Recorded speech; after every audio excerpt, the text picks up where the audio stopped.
Hello, everyone. Welcome back to the Easy English Spark channel. I'm so excited to have you here today. I hope you're feeling fantastic and ready to take your English listening and speaking skills to the next level.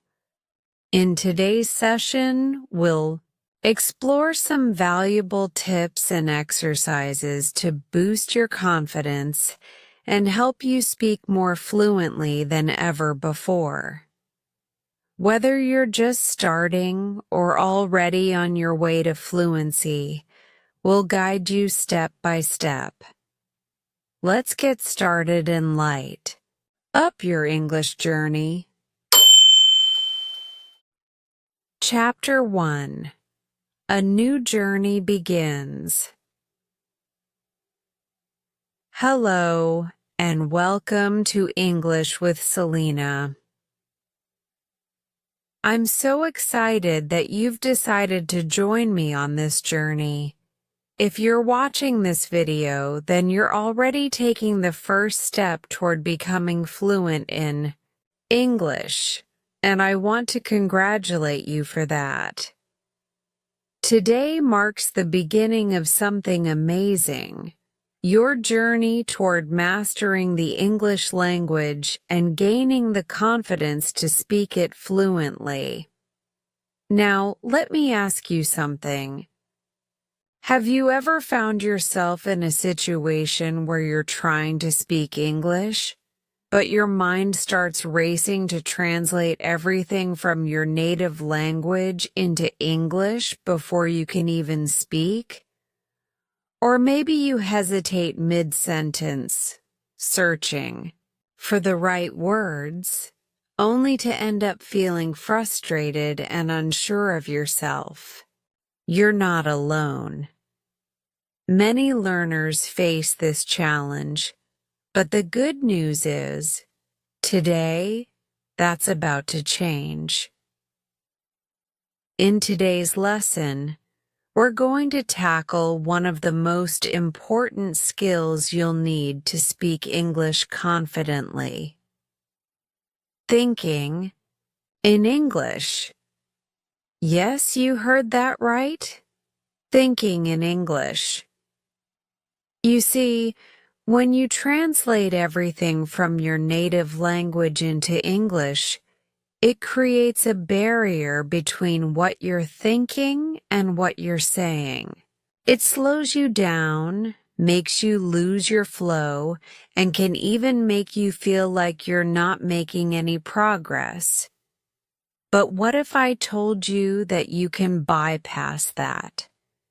What if I told you that you could skip the whole translation process and instead start thinking directly in English? It sounds like a dream, doesn't it? Well, I'm here to tell you that it's not only possible, it's absolutely achievable. And with a little practice, it can happen much faster than you think. Now, I want you to imagine something for a moment. Picture yourself in a real-life conversation. Maybe you're at a cafe with friends, having a lively discussion. Or perhaps you're at work, answering a question during a meeting. The last thing you want is to be stuck translating words in your head, right? You want your thoughts to flow naturally and effortlessly. You want to speak confidently without hesitation. This is where thinking in English comes in. By training your brain to think directly in English, you remove that annoying pause between your thoughts and your speech. You'll stop worrying about finding the right words because your brain will automatically form sentences in English, just like it does in your native language. Sounds amazing, doesn't it? But I know what you're thinking. Selena, how do I get to this point? Well, don't worry. Today I'm going to break it down into simple steps that will make this process easy and natural for you. The first thing I want you to understand is that thinking in English is not something that happens overnight. It's a process, and like any other skill, it requires consistent practice. But here's the best part. Once you start practicing, you'll notice changes right away. You'll feel more confident, you'll speak more fluently, and you'll have the freedom to express yourself without second-guessing every word. Over the course of this journey, we'll explore various techniques and exercises that will help you build the habit of thinking in English. Each step builds upon the last, and by the time you reach the end, you'll have the ability to communicate in English effortlessly. I want to remind you that it's completely normal to feel a bit unsure at the start. It's all part of the process. I've been there, and I know how it feels. But just like learning to ride a bike, the more you practice, the easier it becomes. And just like that, speaking English will feel as natural as breathing. So, are you ready to begin? Are you ready to leave the struggle of translating behind and step into a world where you can think and speak in English as easily as you do in your native language? Because that's what we're going to do together, and I couldn't be more excited for you to begin this journey. Remember, this is just the beginning. You've already made an incredible decision by watching this video and committing to improving your English. From here on out, I'll be with you every step of the way. Together, we'll break down the barriers, build your confidence, and unlock your ability to think and speak in English just like a native speaker. In the next chapter, we'll start with the first step toward thinking in English, focusing on verbs. Trust me, once you master this, you'll see how quickly things start to fall into place. But for now, take a moment to reflect on the journey ahead. You're about to do something incredible. Thank you for joining me today. I'm thrilled to have you on this journey, and I can't wait to see you in the next lesson. Chapter 2: The Power of Action. Welcome to Chapter 2: The Power of Action. I'm so glad you're continuing on this journey with me. If you've made it this far, you're already one step closer to mastering the skill of thinking in English. Now, in this chapter, we're going to dive into the very first step to make that happen. Focusing on verbs, the action words that form the foundation of all sentences. But before we get started, let me ask you a quick question. Have you ever been in a situation where you're just looking at something and you can't find the right word for it in English? Maybe you were trying to describe an action, but your mind kept drawing a blank. Well, this happens to almost everyone, and it's totally normal. That's exactly what we're going to solve here today. Let's break this down. Verbs are action words. They tell us what's happening in a sentence. Think about it.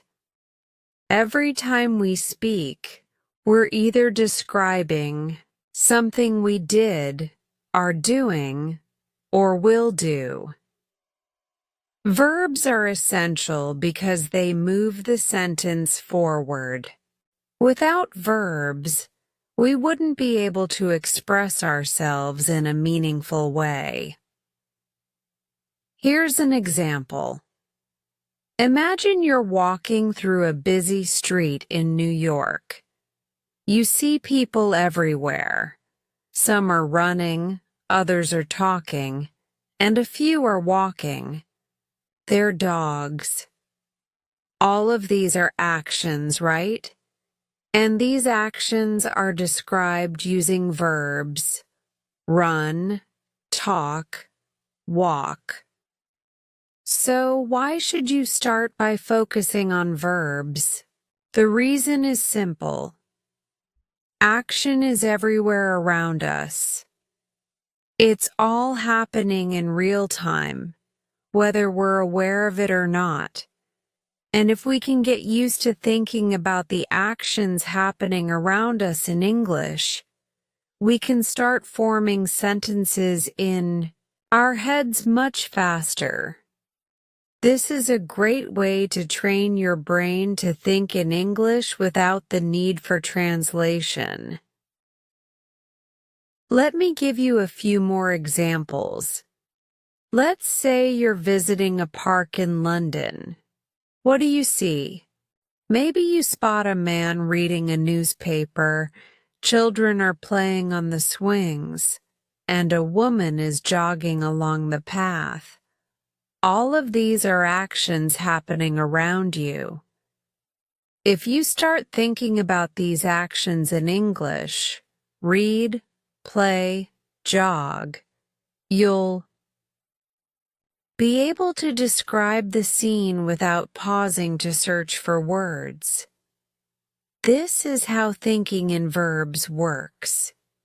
You notice the actions happening around you, and you start translating them immediately into English. Now, I want you to take a second and think about your surroundings. Wherever you are right now, there are actions happening around you. Whether you're at home, in a cafe, or even on a bus, there's always something going on. Take a moment to observe and identify the actions happening in English. Are people talking? Are cars driving by? Is someone eating lunch? Here's a fun exercise for you. Wherever you are, I want you to spend the next few minutes practicing thinking in verbs. Look around and mentally note down the actions happening around you. Whether it's in your living room or at the grocery store, find the actions and say them in your head in English. You can even create mini stories or short descriptions based on what you observe. The key here is to identify the verbs and practice them. The more you do this, the more natural it will feel to think in English. Let's take another example. Imagine you're on a beach in Miami. What do you see? People are swimming, kids are building sandcastles, and some people are lying in the sun. All of these actions are happening right in front of you. If you start thinking in verbs, swim, build, lie, you'll be able to describe this scene without stopping to translate. But here's the cool part. You don't need to be outside or in a busy place to practice thinking in verbs. You can even practice indoors. For instance, think about your kitchen. Maybe you're cooking dinner, washing dishes, or cleaning the counter. Even in your own home, there are plenty of actions happening that you can start thinking about in English. It doesn't matter where you are. You can always train your mind to focus on the verbs. Let's look at another example. Picture yourself in a quiet cafe in Paris. The waiter is serving coffee to a customer, and you hear a couple of people chatting in the corner. A man is reading a book, and a woman is writing in her journal. These are all verbs: serve, chat, read, write. It's so easy to see the actions around you, right? Now imagine you're constantly thinking in verbs whenever you go anywhere, whether you're in a cafe, on a bus, or just walking down the street. You'd be training your brain to think in English without even realizing it. Here's a quick tip. Each day, set aside just 5 to 10 minutes to practice thinking in verbs. Pick a different place each day and observe what's happening around you. Focus on the actions and try to identify them in English. This will help you practice and improve your ability to think in English. Over time, this will become second nature, and you'll find that you can think in English without even trying. But don't stop there. You can also make it fun by imagining different scenarios. Let's say you're daydreaming about a trip to Tokyo. Picture yourself in the city's bustling streets. People are walking fast, some are riding bicycles, and there are street vendors selling food. You can mentally note all of these actions in English. This helps you think in verbs no matter where you are or what you're doing. This practice of thinking in verbs doesn't just help with speaking. It also makes listening easier. When you're listening to someone speak, if you're able to pick out the verbs in their sentences, you'll understand the context much faster. It's like unlocking a secret code in English that helps you grasp the meaning immediately. As we continue on this journey, remember, verbs are your first tool for thinking in English. They're the key to understanding what's happening in the world around you and how to describe it. They help you build sentences, and they help your brain start thinking directly in English, instead of translating from your native language. Now, here's your challenge for today. Spend some time noticing the verbs around you, whether you're in a park, at a cafe, or even just walking around your house. The more you do this, the easier it will become to think in English, and soon enough, you'll find yourself speaking and thinking more naturally in English without the need to pause or translate. Keep practicing this exercise daily, and next time, we'll take the next step in our journey. Thinking in nouns and learning how to name the world around you in English.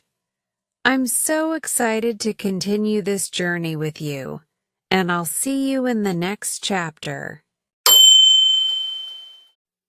Chapter 3. Naming Your World. Welcome to Chapter 3, Naming Your World. By now, you've already started building a strong foundation for thinking in English by focusing on verbs. You've learned how to identify actions around you and describe them in English. Now, we're going to take it to the next level by adding nouns, the words that name people, places, things, or ideas. Nouns are essential in any language because they help us give names to everything around us. Without nouns, we wouldn't be able to talk about objects, people, or even abstract concepts. But here's the interesting part. When you start thinking in nouns, you begin to see your world through an entirely new lens. Suddenly, you can name everything around you in English, and that will make thinking and speaking in English much easier. Now let's think about what nouns actually are. They are the words we use to name anything we can see, hear, or even imagine. For example, take a look at your surroundings right now. I bet you can spot a chair, a table, a window, or a computer. Those are all nouns. Nouns are everywhere. They are the things that make up the world around us. People, objects, places, and even feelings or ideas all fall under the category of nouns. So, why is thinking in nouns so powerful?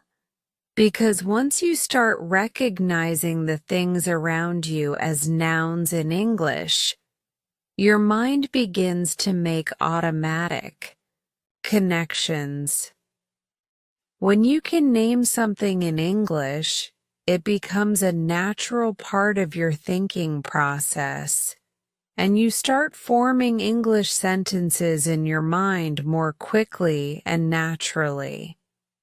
Let me give you an example.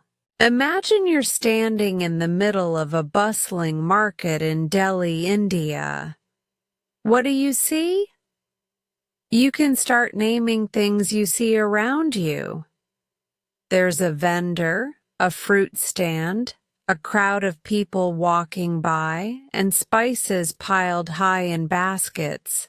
Every single thing you see is a noun. And by identifying those nouns in English, you'll start thinking in English more easily. Now, let's say you're in a park in New York City. You might see a bench, some trees, a dog playing with its owner, and children running around. These are all nouns, and by naming them in English, your brain starts to register everything in English. This is a powerful tool for building your English fluency. The more nouns you can recognize and name in English, the easier it becomes to describe your surroundings. Let's take it a step further. Picture yourself walking down a street in Paris. You might see a bicycle, a cafe, a restaurant, and some tourists taking pictures. You can also start thinking about abstract nouns like happiness or peace, which are feelings or ideas. The more nouns you can identify, the better you'll become at thinking in English. Here's an important tip. The Next time you walk into a room or even just sit in your living room, try to identify every object around you as a noun in English. For example, if you're in your bedroom, you might see a bed, a lamp, a mirror, and a bookshelf. Every time you identify a noun, try to say it in English. Even if you're just going to the kitchen, you'll notice nouns like plates, glasses, fridge, spoons, and coffee mug. It's all around you, but don't stop there. To practice thinking in nouns, you can take a mental walk through a new place every day. If you're walking around your neighborhood or in a park, try to mentally name everything you see. Name the trees, the buildings, the people walking, the cars driving by, and even the birds flying overhead. In a busy city like Tokyo, you might see a bus, train, advertisements, and streetlights. In a quiet village, you might see a village square, flowers, pigeons, and shops. Every noun you recognize will make your English thinking process stronger and faster. The next time you're traveling or even just going through your daily routine, make it a habit to name things in English. For example, if you're in a shopping mall, name the stores, products, escalators, and elevators. If you're in a park, identify the path, bench, flower beds, and swings. Even when you're indoors, practice naming everything in sight. This helps you integrate English into your daily life and makes thinking in English much more natural. You can also challenge yourself by thinking about your feelings or ideas as nouns. For example, how are you feeling today? Maybe you're feeling excited, tired, or curious. These are abstract nouns, and by practicing them, you start to think not only about physical objects, but also about concepts and emotions in English. The more you practice with nouns, the broader your ability to describe things will become. Another great way to practice naming your world in English is by looking at pictures. Choose a photo from a magazine, a website, or your own collection. Take a good look at it and start naming everything in the picture. For example, if it's a photo of a beach, you might name the sand, the water, the umbrella, the surfboard, and the people relaxing by the shore. By mentally identifying all the nouns in the picture, you're actively training your brain to think in English. And here's a fun challenge for you. For the next few days, try to describe everything around you as if you're giving a guided tour to someone who only speaks English. Walk through your house, your office, or a park, and practice naming every single object and person you see. This exercise will not only help you think in English, but will also improve your vocabulary and make you more comfortable speaking in full sentences. Now, let's talk about how to bring all this together. Once you've practiced naming things around you, start connecting them. For example, instead of just saying chair or table, Try to form a small sentence. There's a chair by the table. Or, I see a dog and a cat in the park. This is where your verbs from the previous chapter come into play. By combining nouns and verbs, you'll be able to form simple sentences that describe what's happening in your world. Remember, this process takes time, and that's perfectly okay.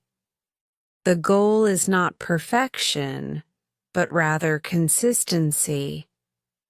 The more you practice naming things in English, the more fluent your brain will become at thinking in English. To wrap up, let's review. Nouns are all around you, and by identifying them in English, you begin to train your brain to think in the language. Start small by naming objects in your home, and as you get more comfortable, expand to your environment. Challenge yourself every day to practice thinking in nouns, and soon enough, it will become second nature. In our next chapter, we'll take the next step toward fluency, combining these nouns and verbs to think in complete sentences. But for now, keep practicing. Naming your world in English, and I'll see you in the next chapter. Chapter 4. Constructing Simple Sentences.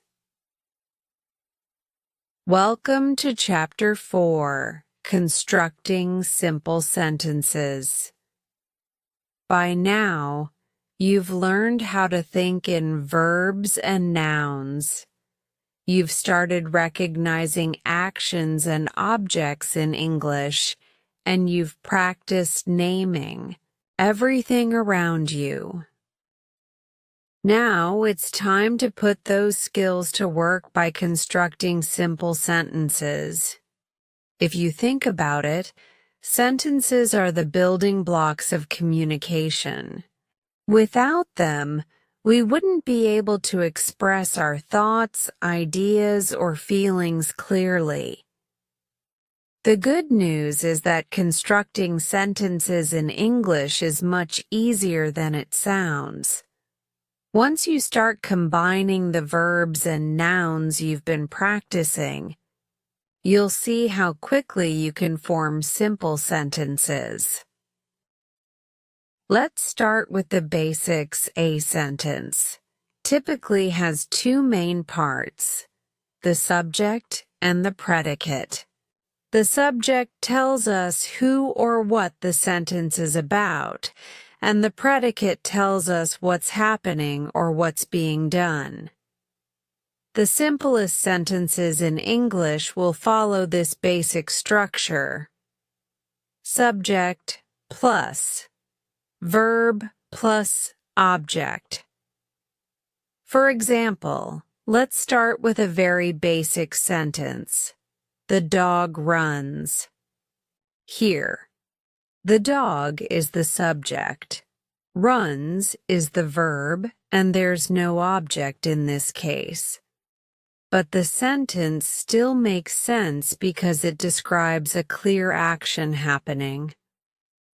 Now let's make it a little more interesting by adding an object. For example, the boy eats an apple. In this case, the boy is the subject, eats is the verb, and an apple is the object. The object is the thing that the action is happening to. Notice how much more information we get with just a small addition. The power of simple sentences. You might be wondering why we're focusing on simple sentences. The answer is simple: clarity. When we first start thinking in a new language, it's crucial to keep things simple. By practicing with short and straightforward sentences, you'll be able to describe what's happening around you clearly and confidently without getting overwhelmed by complex structures. Let's take another example. The girl reads a book. In this sentence, we've got our subject, the girl, verb, reads, and object, a book. It's simple, but it conveys a clear idea. When you're just starting to speak or think in English, these short sentences will give you a strong foundation. You don't need to worry about complex grammar or long sentences yet. Focus on simple sentences first, and everything else will come naturally over time. Expanding. Sentences with adjectives. Once you get comfortable with the basic structure of simple sentences, you can start making them more descriptive by adding adjectives. Adjectives are words that describe nouns, and they help us give more detail to our sentences. For example, let's take the sentence we just made. The boy eats an apple. Now, let's add an adjective to the noun apple. We could say, the boy eats a red apple. By adding red, we give more detail about the apple. It's not just any apple, it's a red one. You can keep adding adjectives to make your sentences more interesting and detailed. Let's take another example. The dog runs. What if we add an adjective to dog? The big dog runs. Now we have a sentence with more detail. We know the dog is big, which gives us a clearer picture of the scene. You can keep practicing by adding different adjectives to your sentences to make them more vivid and descriptive. Practicing simple sentences. To practice constructing simple sentences, start by focusing on what's happening around you. Think about the verbs and nouns you've already been identifying. Then, use those to form sentences. Here's an exercise for you. Look around the room you're in right now. What do you see? Maybe you see a chair, a table, a lamp, and a window. Now, let's start forming sentences with those objects. You could say, the chair is by the table, the lamp is on the table, the window is open. These are all simple sentences that give us basic information about the room around us. Another example. You're walking in a park. You might see people jogging, children playing, and birds flying. Try to create simple sentences based on what you observe. People are jogging in the park. Children are playing with a ball. Birds are flying in the icy sky. These sentences are short, simple, and easy to understand. Yet they provide a clear description of the scene. Moving from verbs and nouns to sentences. At this point, you've already been practicing verbs and nouns in isolation. Now it's time to connect them. By combining the verbs and nouns you know, you'll naturally begin forming sentences in your mind. For example, if you're walking around a city and see people walking, a bus, and a building, you can combine those to form a sentence. People are walking near the bus station. Now, instead of just thinking in isolated verbs or nouns, you're thinking in complete sentences. This is the next step toward fluency in English. Here's a fun activity you can do to practice this. Go for a walk outside, and as you walk, try to form sentences about what you see. If you're at a beach, you might say, "The waves are crashing against the shore." Some people are swimming in the ocean. A couple is lying on the sand. Notice how each sentence is short, but it provides a lot of information. The importance of simple sentences for fluency. I want to stress one important thing here. Simple sentences are the foundation of fluency. At first, you might feel like you're only saying basic things, but don't let that discourage you. The more you practice simple sentences, the more confident you'll become in forming longer and more complex ones later on. Remember, fluency doesn't happen overnight. It takes practice and consistency. Start by mastering the simple sentences, and as you get better, you'll find it easier to expand those sentences into more complex ones. But for now, keep your focus on building a solid foundation with short, clear sentences. Let's practice together. Now, it's time for you to practice. I want you to try this exercise. Think of 5 things in the room you're in right now. It could be objects, people, or even actions. Then, use those nouns and verbs to form simple sentences. For example, you might say, "The cat is sleeping on the couch. The clock is on the wall. The door is open." This exercise will help you practice combining verbs and nouns to make simple sentences. The more you do this, the easier it will become, and soon you'll be forming sentences without even thinking about it. Conclusion. So, there you have it. We've learned how to construct simple sentences using verbs and nouns. These sentences may seem basic, but they're powerful tools in helping you communicate clearly and effectively in English. Keep practicing forming simple sentences every day.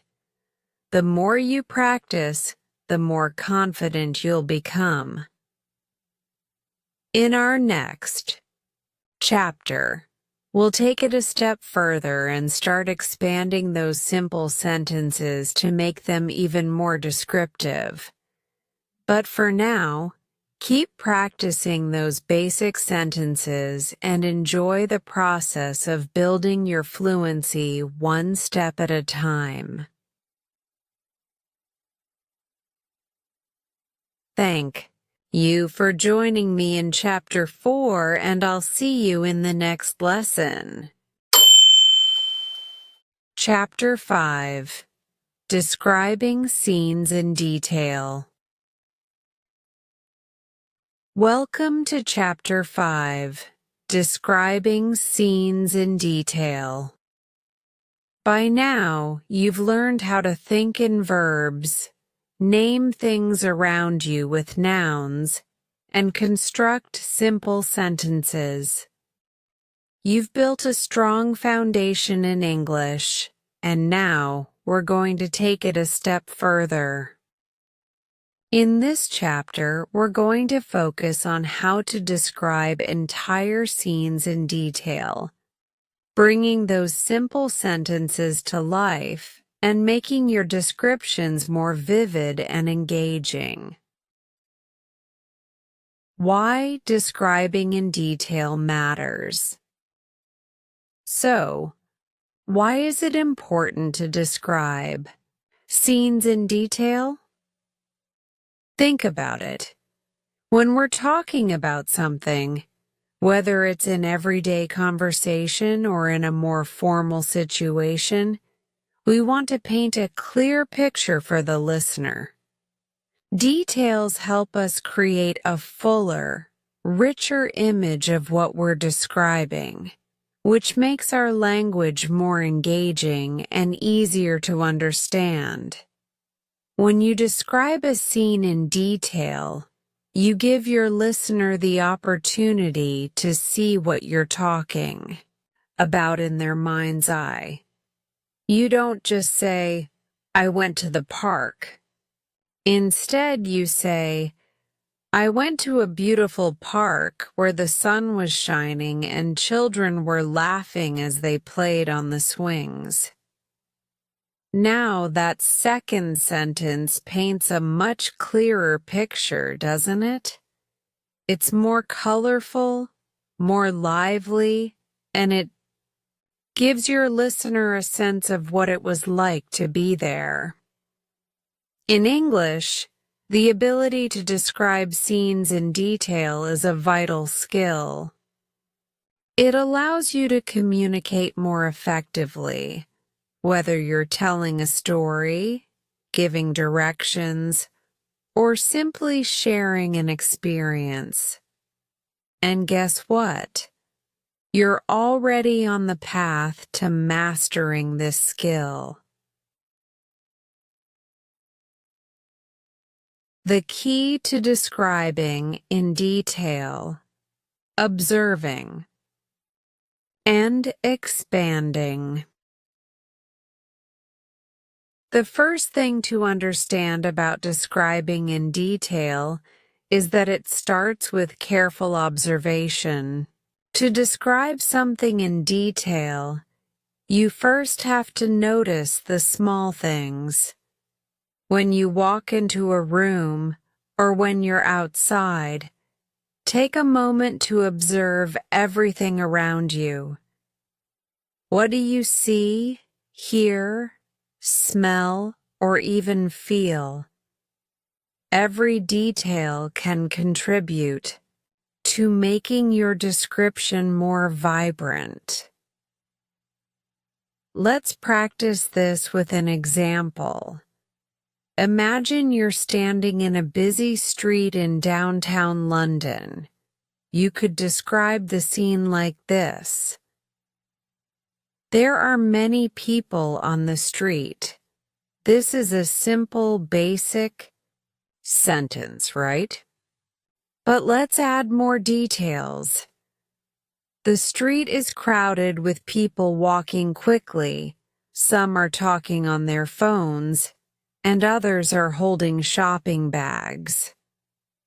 The sound of footsteps fills the air, and the smell of freshly baked bread wafts from a nearby bakery. Notice how the second description paints a much clearer picture of what's happening. We've added more verbs, nouns, and sensory details like sounds and smells. These little details help make the scene feel real and dynamic, almost as if you were there yourself. Using adjectives and adverbs for more detail. One of the easiest ways to describe scenes in more detail is by using adjectives and adverbs. Adjectives are words that describe nouns, people, places, things, and adverbs describe how actions, verbs are happening. Let's say you're at a beach. A simple sentence might be, "The ocean is big."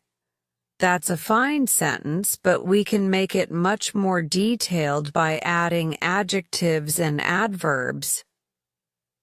The vast turquoise ocean crashes onto the shore with powerful waves, and the sun sparkles off the water, creating a brilliant shimmering effect.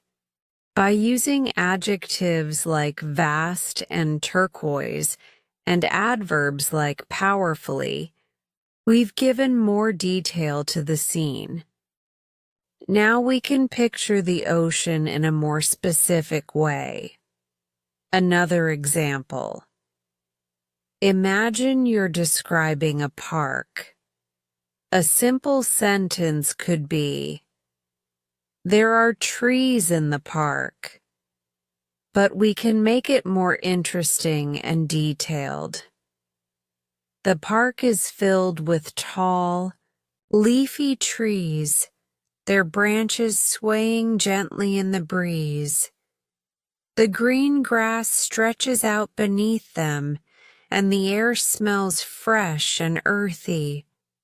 Again, we're using adjectives like tall, leafy, and green, along with the adverb gently, to paint a clearer picture. This type of detail makes the scene feel more alive and tangible. The importance of sensory details.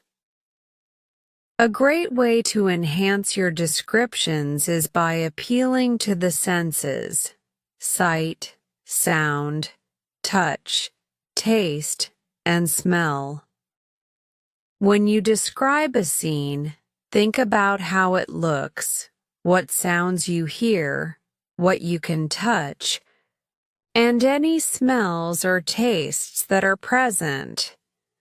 The more you include sensory details, the more your description will come to life. Let's practice this with a scene. Imagine you're walking through a forest. Here's a simple sentence. The forest is peaceful. Let's add more sensory details. The forest is peaceful and quiet, with the soft rustling of leaves in the breeze. The scent of pine trees fills the eye. Air and the ground beneath my feet feels cool and damp. The occasional bird song breaks the silence, adding a gentle melody to the stillness of the woods. In this more detailed description, we've added sounds: the rustling leaves, bird song, smells, pine trees, and touch, the cool, damp ground. These details help make the scene feel more real and immersive. Structuring your description. From simple to complex. As you practice describing scenes in detail, you'll want to learn how to structure your descriptions in a way that feels natural and organized. You can start with a broad overview and then zoom in on the smaller details. This helps your description flow and makes it easier for your listener or reader to follow. Here's an example of describing a scene step by step. Start with a general overview. It was a beautiful day at the beach. Add more specific details. About the scene. The sky was clear and blue, and the sun was shining brightly. casting a warm golden glow over the sand. Include sensory details. The sound of the waves crashing against the shore was calming, and the salty air filled my lungs, making me feel refreshed. 4. Zoom in on smaller, specific details. A young couple was walking hand in hand, their bare feet sinking into the soft sand, while a group of children played with a brightly colored beach ball nearby. By organizing your description this way, from general to specific, you help your listener or reader see the whole picture before diving into the smaller, more detailed aspects. This structure is a great way to keep your description clear and engaging. Practice exercise. Now that you've learned how to describe scenes in detail, it's time to put your skills to the test. Let's do a practice exercise. I want you to choose a place. It could be somewhere you've been recently or somewhere you'd like to visit. Try to describe the scene in as much detail as possible, using all the techniques we've covered today.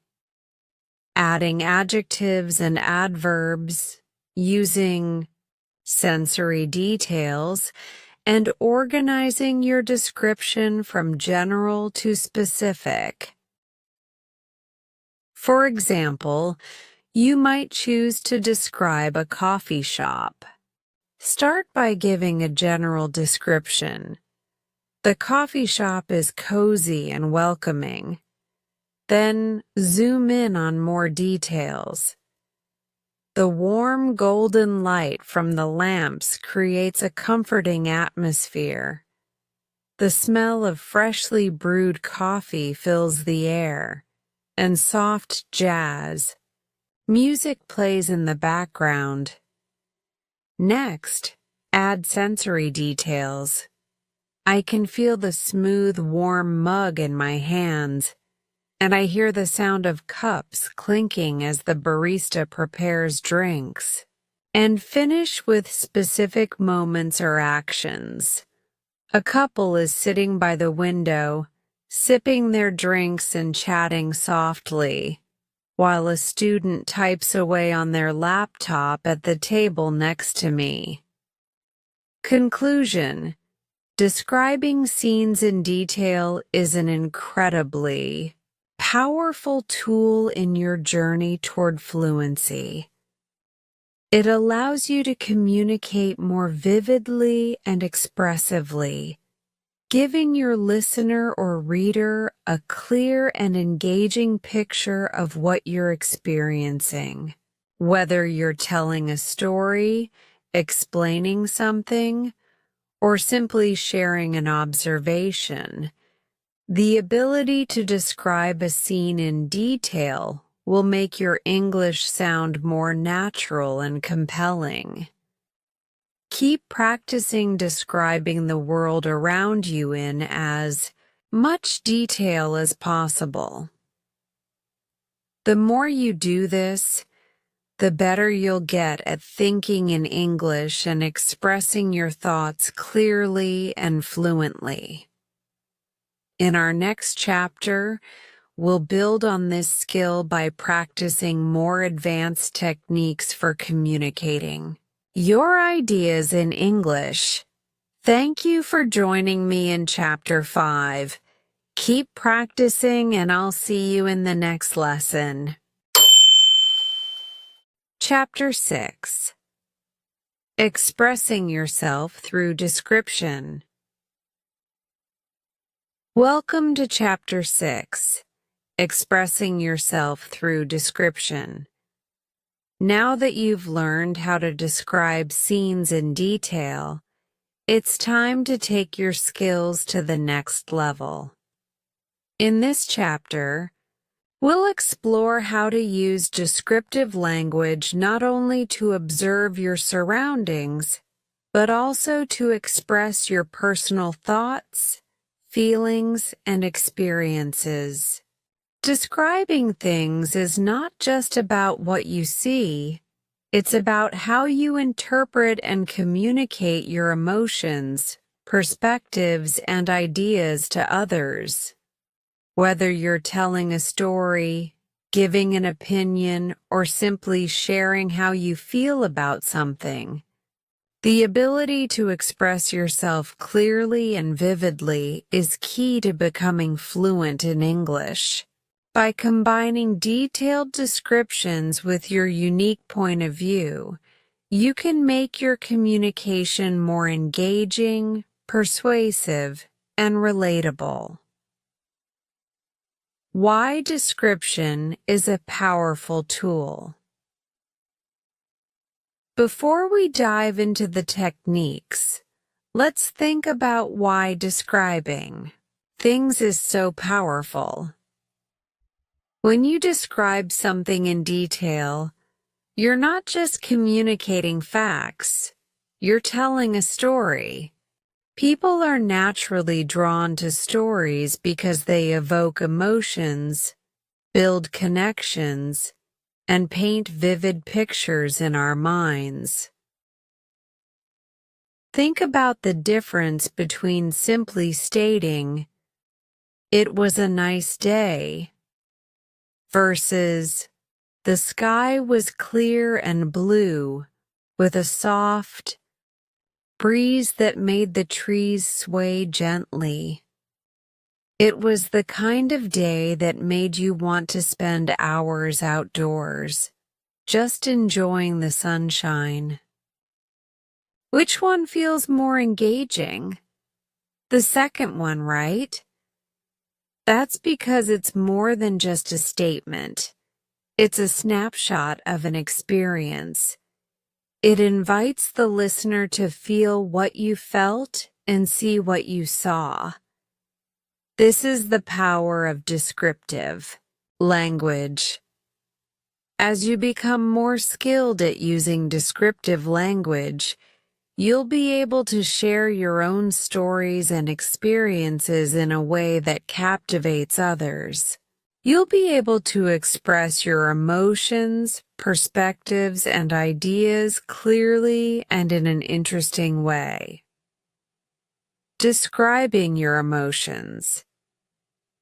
One of the first ways to express yourself through description is by describing your emotions. In many cases, we need to communicate how we feel, but doing so in a way that is clear and relatable can be challenging.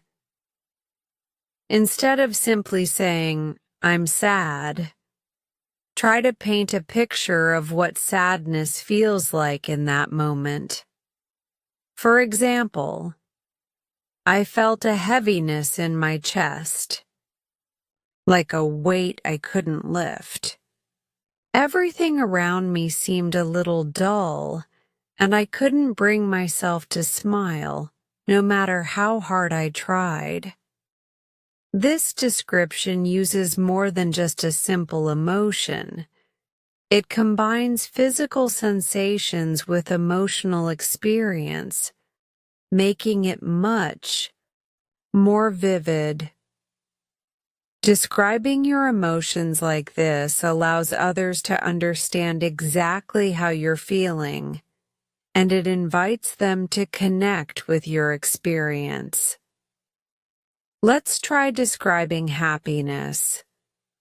"The joy I felt was like a burst of sunlight breaking through the clouds. It spread warmth through my entire body, and I couldn't help but smile.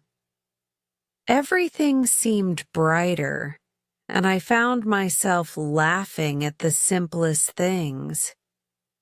Here, we're using imagery to describe happiness, comparing it to sunlight, and using sensory details, like the warmth and brightness, to show how the feeling affects the person. Describing actions and reactions. Another way to express yourself through description is by describing actions and reactions. Sometimes you want to explain what you did or how someone else reacted to a situation. Instead of just stating the fact, give the listener more context by describing the actions and their emotional undertones. Let's say you're telling a story about meeting a friend after a long time. A simple description might be, "I hugged her." But what if you added more detail to convey the emotions and the situation? For example, "I rushed to her, and when our eyes met, I felt a wave of excitement. We hugged tightly, both of us laughing with pure joy, as if we hadn't seen each other in years." Here we're describing the actions, hugging, laughing, as well as the emotions that accompanied them. We're adding context to make the action more meaningful, turning a simple moment into a vivid experience. Using metaphors and similes. A powerful tool in descriptive language is the use of metaphors and similes. These are figures of speech that help us compare two things to express a feeling or image more clearly. A metaphor says something is something else, and a simile compares two things using like or as.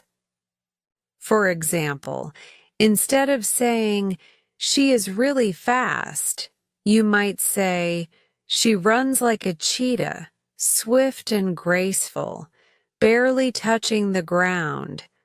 This simile paints a clearer picture of her speed and adds an element of grace to the description. It allows the listener to visualize the action and feel the speed without you directly stating it. Metaphors can be even more powerful. His anger was a storm, building slowly in the distance until it erupted with lightning speed. Here the metaphor doesn't just describe his anger, it gives it an identity, something tangible that the listener can imagine and feel. By using metaphors and similes, you can make your descriptions more colorful, creative, and engaging.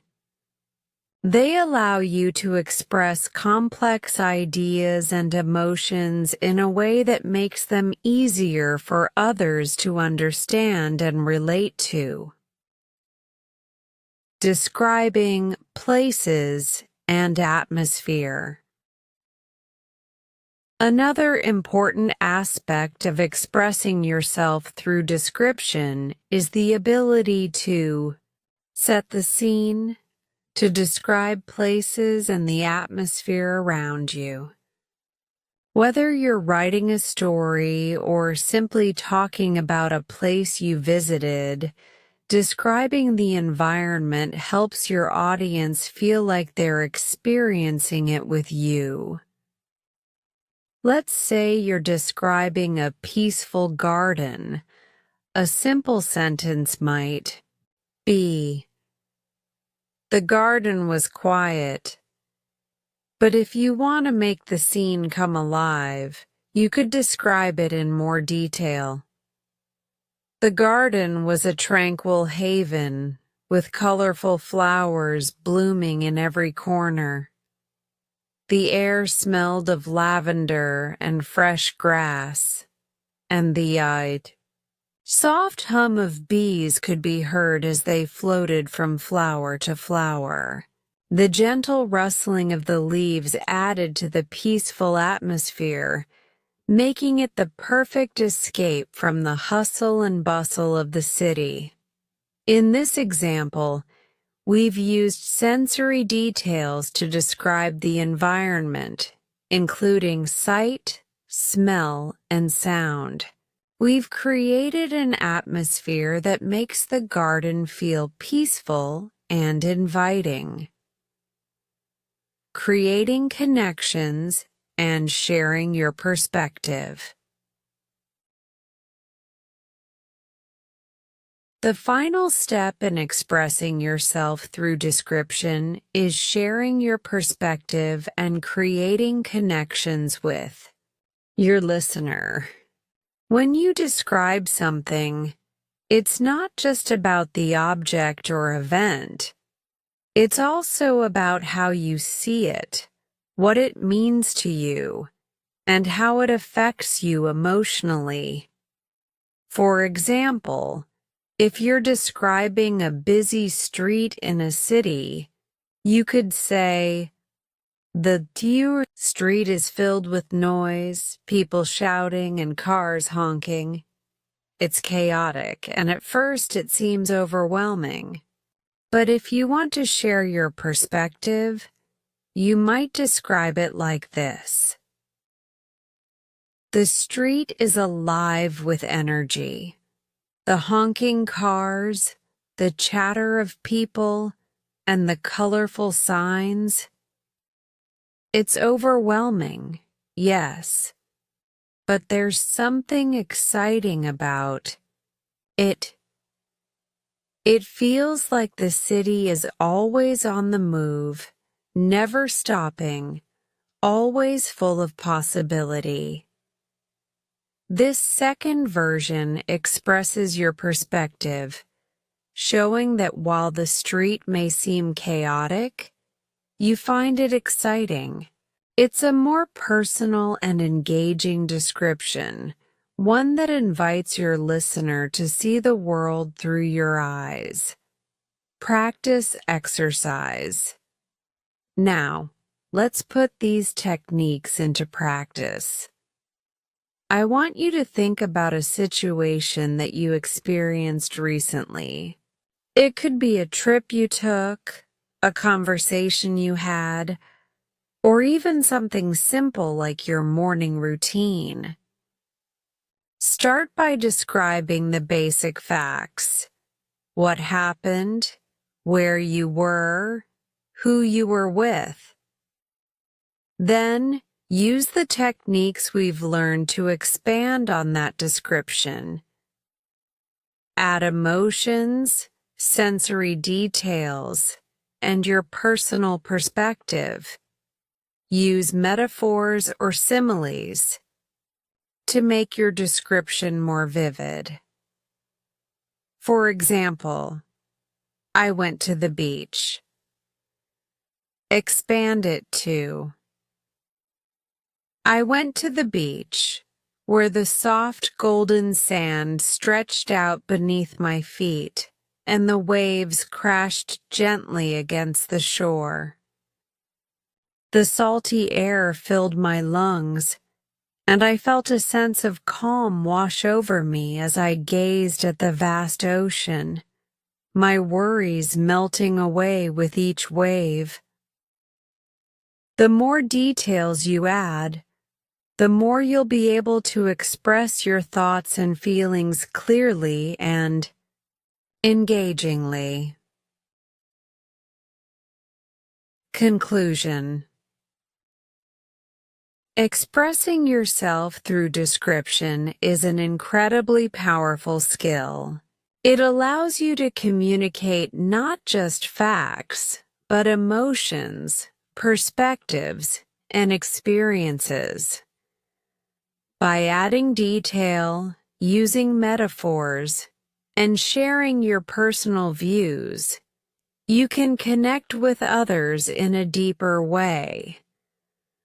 Whether you're telling a story, explaining how you feel, or simply sharing your observations. The ability to describe things vividly will make your English more compelling and relatable. Keep practicing. The more you describe and express yourself, the easier it will become to share your thoughts and connect with others in English. In our next chapter, we'll continue to build on these skills, helping you improve your fluency and confidence even more.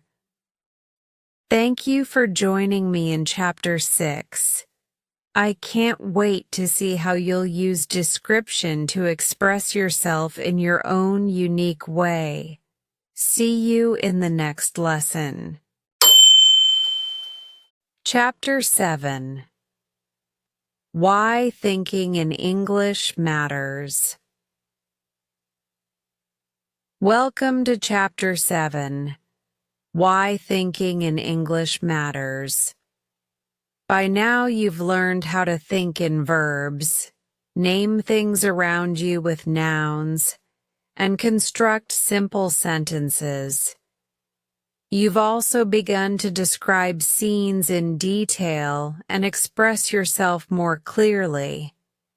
You've made amazing progress, but now it's time to understand why thinking directly in English is such an important skill.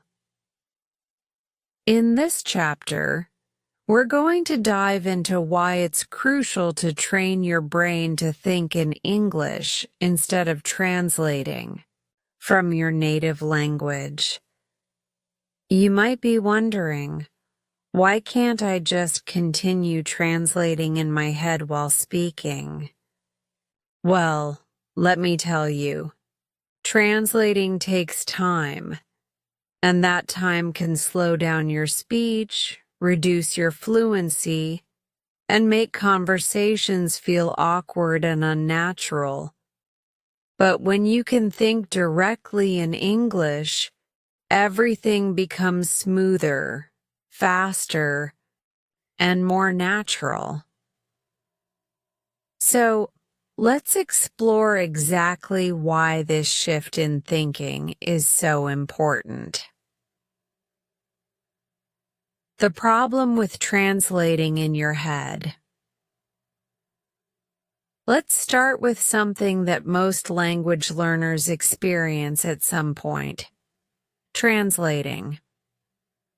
At first, when you're learning a new language, it's completely normal to translate everything in your head from your native language into English. You hear a word or a sentence in your native language, and you pause to find the equivalent in English. You might even try to form sentences by thinking in your native language first, and then translating them into English before speaking. This process feels logical, right? After all, you're just trying to make sure you're saying the right thing. But here's the problem. Translation takes time. Imagine this scenario. You're having a conversation in English, and every time you want to say something, you first translate your thoughts into English in your head. This delay causes a few things to happen. Slow responses. You're pausing to translate, which makes your responses slower. In a fast-paced conversation, this could cause awkward silences or force you to rush, which doesn't help build confidence or fluency. Lost flow. As you translate, you lose the natural flow of conversation. Conversations don't wait for you to process each word. They move quickly, and translating word by word makes it hard to keep up. Reduced confidence. If you're constantly translating, it means you're not fully comfortable with English. It can make you second-guess yourself, which affects your confidence when speaking. You might hesitate before saying anything, unsure if it's correct in English. This is where thinking in English comes in. Instead of translating every word, imagine how much easier and faster communication would be if you didn't have to pause to search for words. When your brain automatically produces the right English words, you'll be able to speak more fluidly and confidently. Thinking in English speeds up your brain. One of the main reasons thinking in English matters is that it helps your brain become more agile. When you're constantly translating from your native language, you're not really engaging with the language in a way that allows you to live in English. You're still thinking in two languages, your native language and English, which creates extra steps in your brain's processing. On the other hand, when you train your brain to think in English directly, you bypass that translation step. Here's what happens. Faster thought processing. You stop translating word for word and start directly accessing the English words, expressions, and ideas in your mind. This means your brain processes information more quickly and you can keep up with conversations faster. Automatic responses.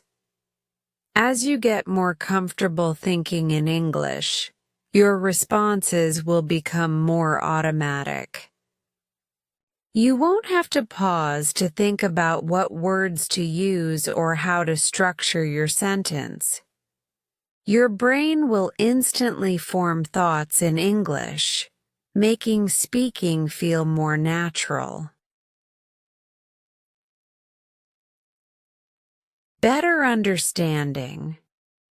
When you think in English, you start to understand the language at a deeper level.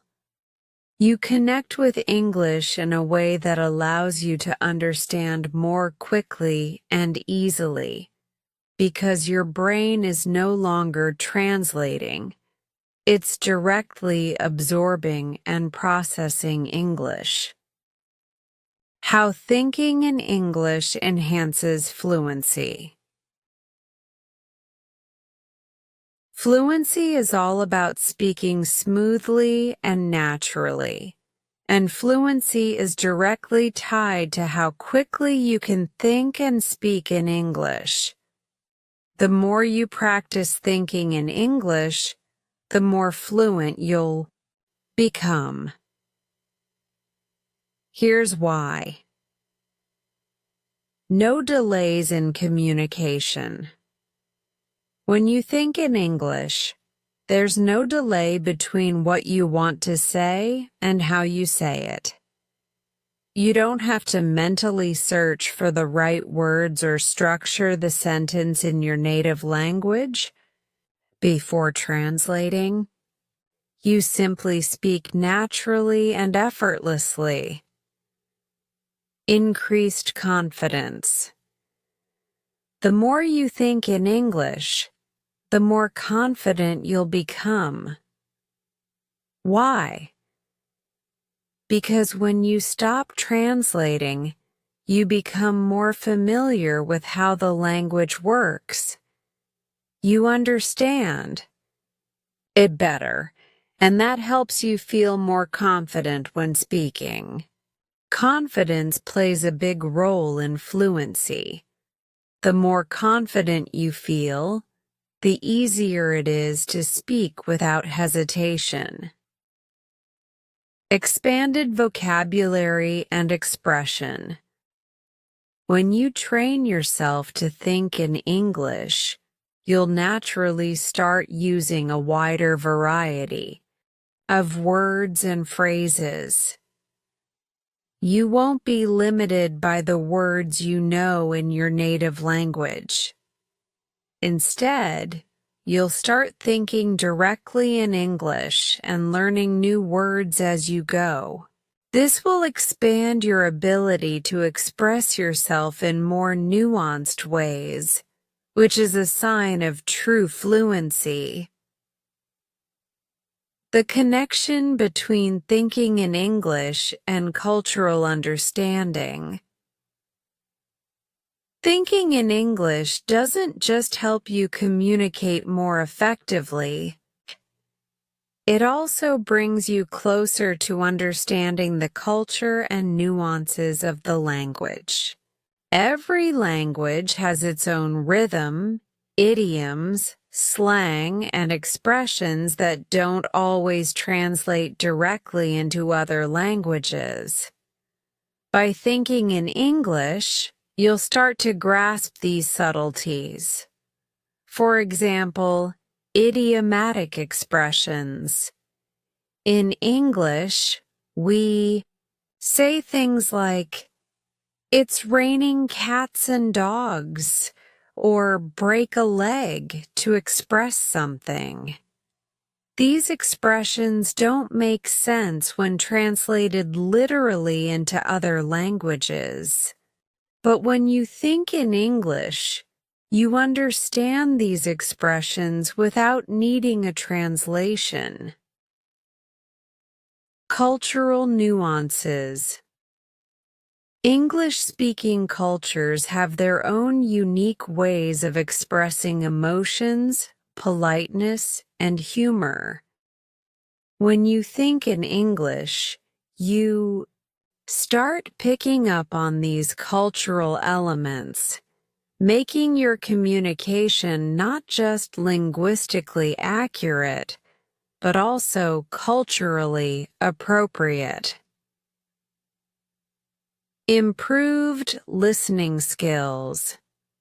When you think in English, your listening skills improve because you start to hear things not just as isolated words, but as part of a whole conversation. You understand the flow of ideas, expressions, and even humor more naturally. Practical benefits of thinking in English.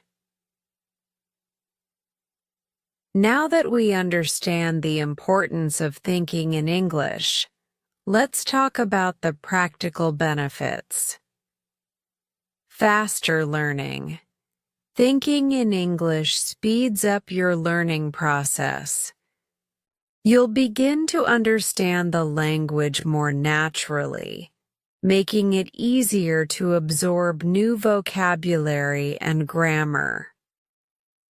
Improved speaking and writing.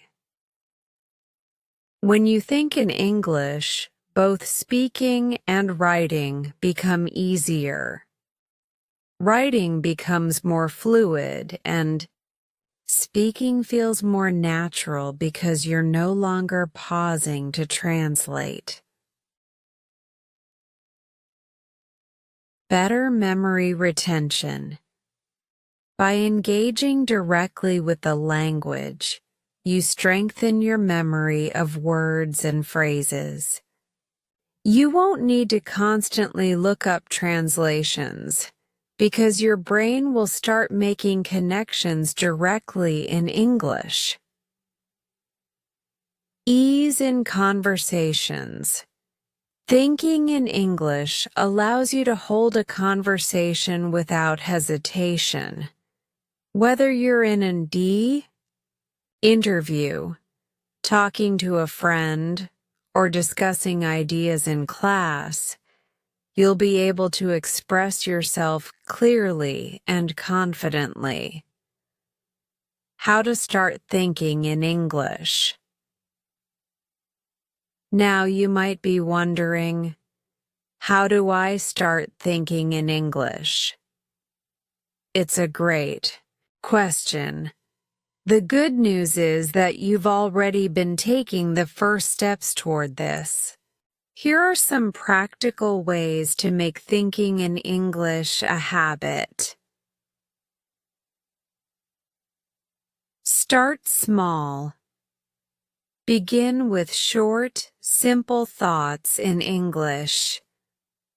As you're going about your day, try to describe what's happening around you in your mind. Instead of thinking, I'm going to the store, think, I'm going to the store to buy some fruit in English. Practice regularly. Like any skill, the more you practice thinking in English, the easier it becomes.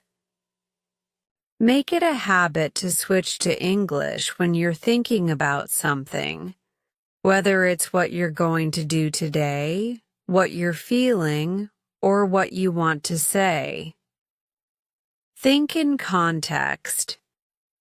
Try to think about the world around you in English. What are people doing? What are you seeing, hearing, and experiencing? If you can, try to make your thoughts more detailed and descriptive, just like we practiced in earlier chapters. Use English as much as possible. Surround yourself with English as much as you can. Read in English, watch movies and TV shows in English, and listen to English music or podcasts. The more you expose yourself to the language, the easier it becomes to think in it. Conclusion. Thinking in English is a game changer for your fluency. It makes communication faster, smoother, and more natural. It boosts your confidence, improves your memory, and helps you connect with English-speaking cultures and idioms. By practicing this skill, you'll be able to speak more fluently, understand English at a deeper level, and express yourself in more dynamic and engaging ways. I hope this chapter helped you understand the importance of thinking in English, and I'm excited to continue guiding you on this journey. Keep practicing, and soon you'll find that thinking in English becomes second nature. Thank you for joining me in Chapter 7, and I'll see you in the next lesson. Chapter 8. Practical Exercises to Boost Your Skills. Welcome to Chapter 8. Practical Exercises to Boost Your Skills. By now, you've learned a lot about thinking in English, from identifying verbs and nouns to constructing simple sentences, describing scenes, and expressing yourself through detailed descriptions. All of these skills are crucial for fluency. But just like any skill, the key to improvement is consistent practice. In this chapter, we'll focus on practical exercises that will help you continue to develop your English skills. These exercises will help you think in English more naturally, build your vocabulary, and become more confident when speaking or writing. Whether you have 5 minutes or an hour to practice, these exercises will work for you. Let's dive in. 1. Observation and describing your surroundings. One of the best ways to practice thinking in English is by observing the world around you and describing it. This exercise helps you improve your vocabulary, build your observation skills, and think in English automatically. How to do it. Choose a location. This could be your room, a park, a cafe, or any place you're in. Look around and start describing what you see. Try to describe everything in English, from the big picture to the smallest details. Use verbs, nouns, adjectives, and adverbs. Describe the actions happening, the objects around you, and the feelings or atmosphere of the place. For example, if you're in a park, the sun is shining brightly in the sky. Children are playing on the swings, laughing and shouting. A couple is sitting on a bench, reading a book. The grass is green and fresh, and the trees are swaying gently in the breeze. It's a peaceful and lively atmosphere. This exercise forces your brain to think in English as you observe and describe, helping you improve both your speaking and listening skills. You can also use this exercise when you're out walking, traveling, or even at home. It's about training your brain to think in English wherever you are. Picture description. Describing pictures is a great way to practice speaking and writing in English. When you describe a picture, you're essentially telling a story about what's happening in it, and this involves using vocabulary and sentence structures that you may not have used before. How to do it. Find a picture. It could be a photo from a magazine, a website, or one that you've taken yourself. Look at the picture carefully and describe what's happening in as much detail as possible. Include the actions, objects, people, and any feelings you associate with the scene. Try to describe the image in several sentences, and if you can, challenge yourself to describe it in a paragraph. For example, if you have a picture of a crowded street. In the picture, a busy street is filled with people walking in different directions. There are cars parked along the side of the road, and a bus is driving by. On the sidewalk, some people are carrying shopping bags while others are talking on their phones. The sun is setting, casting an orange glow over the buildings. The atmosphere feels vibrant and fast-paced. This exercise not only improves your ability to think in English, but also helps you practice describing a scene with more variety and detail. As you do this exercise regularly, you'll start to feel more comfortable with your vocabulary and sentence structures.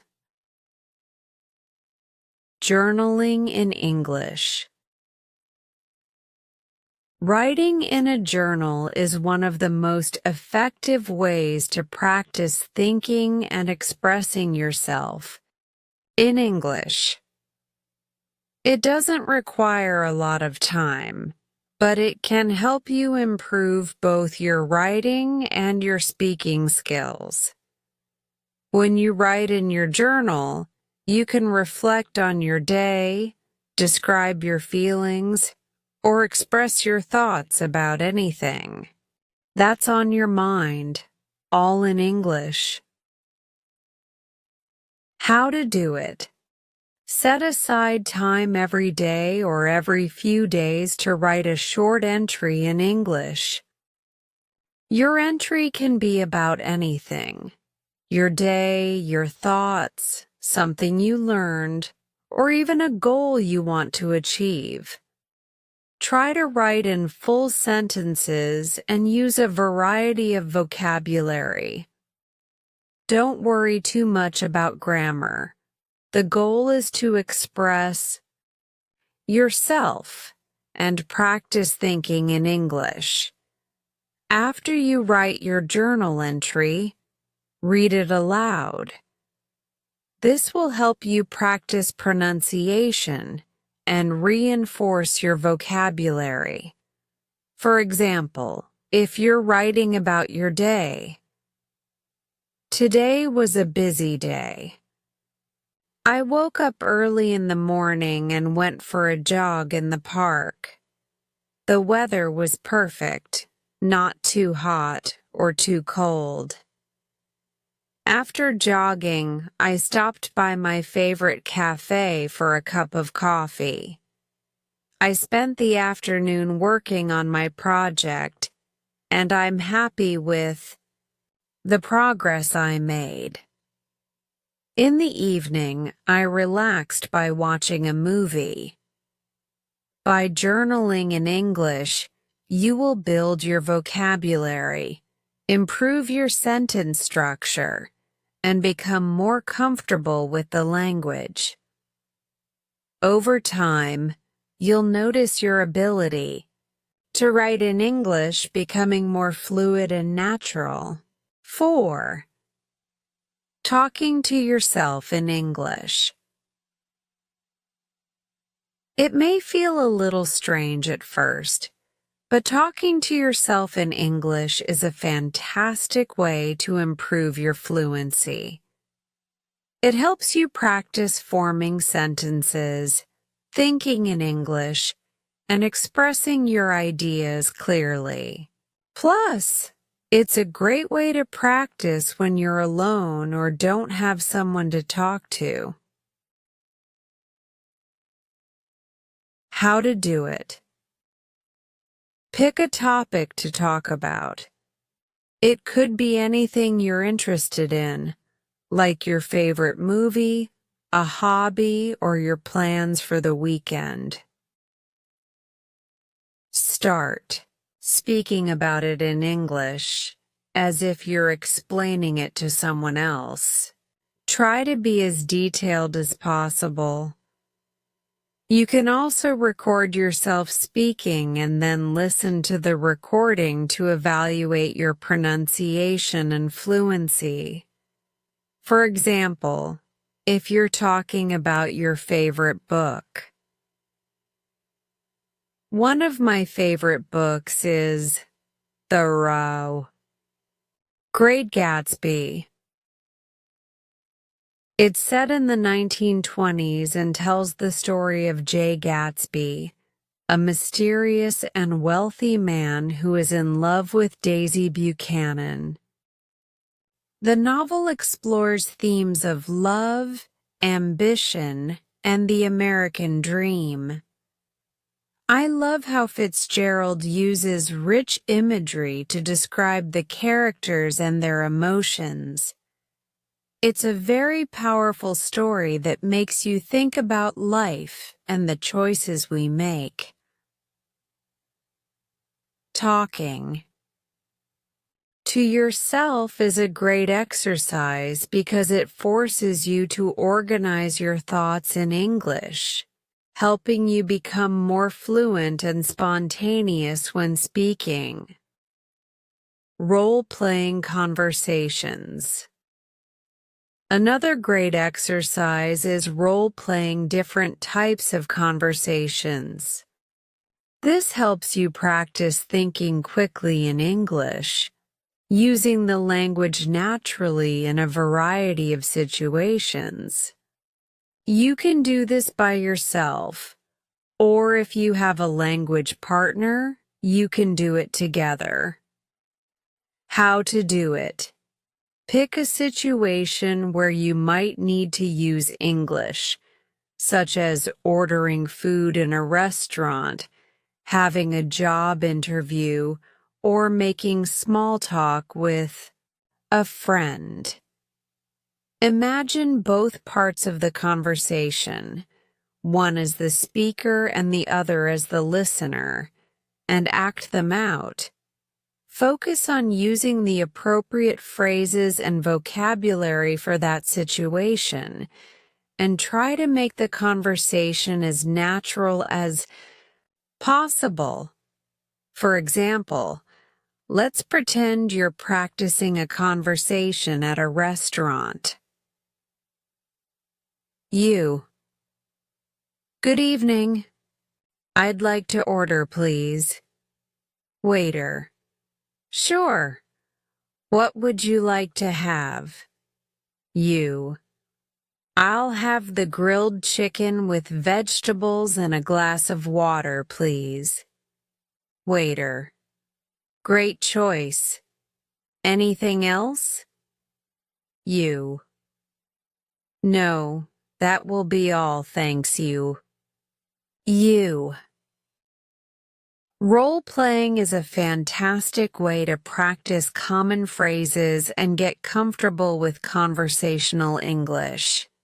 The more you practice, the more natural your speaking will become. Set language challenges for yourself. Setting small challenges for yourself is a great way to push your limits and make progress every day. These challenges will help you practice different aspects of English, from vocabulary to grammar to fluency. How to do it. Choose a specific area of English you want to improve. For example, you could focus on practicing new vocabulary, speaking without pausing, or using more complex sentence structures. Set a timer for 5 or 10 minutes and challenge yourself to speak or write in English without stopping. Don't worry about making mistakes. Just focus on expressing yourself and using as much English as possible.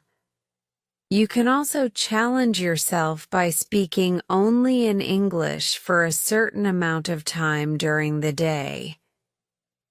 This helps you become more comfortable using English in daily situations.